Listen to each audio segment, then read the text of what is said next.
తిరుమల శ్రీవారి హుండీకి మళ్లీ చాలా రోజుల తర్వాత భారీ ఆదాయం సమకూరింది. భక్తుల రద్దీ పెరగడంతో ఆదాయం కూడా పెరిగింది. ఆదివారం 63,519 మంది భక్తులు స్వామివారిని దర్శించుకుంటే హుండీకి 5.5 కోట్ల ఆదాయం వచ్చినట్లు టీటీడీ తెలిపింది. ఆదివారం 26,424 మంది భక్తులు తలనీలాలు సమర్పించి మొక్కులు చెల్లించుకున్నారు. ఈ నెల 23 నుంచి వైకుంఠ ద్వార దర్శనాలు ప్రారంభం కాగా జనవరి 1 వరకు కొనసాగునున్నాయి. తిరుమల శ్రీవారికి దాదాపు 1-2 నెలలుగా ఒక్కరోజు ఆదాయం 5 కోట్లు దాటలేదు. ఆదివారం మళ్లీ ఆ మార్కుకు చేరుకుంది. తిరుమల శ్రీవారి ఆలయంలో వైకుంఠ ద్వాదశి పర్వదినాన్ని పురస్కరించుకొని ఆదివారం ఉదయం శాస్త్రోక్తంగా చక్ర స్నానం నిర్వహించారు.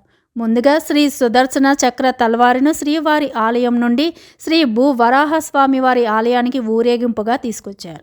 శ్రీవారి పుష్కరిణిలో ఉదయం 4:30 నుండి 5:30 నడుమ స్నపన తిరుమంజనం శ్రీ సుదర్శన చక్ర తల్వార్ల చక్ర స్నాన మహోత్సవం వైభవంగా చేపట్టారు. తిరుమల శ్రీ స్వామి పుష్కరిణి తీర్థంలో చక్ర స్నాన సుమూర్తన స్నానమాచరించిన వారికి తిరుమల శేషగిరులలో వెలిసి ఉన్న 66 కోట్ల పుణ్య తీర్థ స్నాన ఫలకం దక్కుతుందని పురాణాల ప్రాశస్త్యం. ఈ కార్యక్రమంలో టీటీడీ చైర్మన్ భూమన కరుణాకర్ రెడ్డి, పలువురు బోర్డు సభ్యులు, ఇతర అధికారులు పాల్గొన్నారు.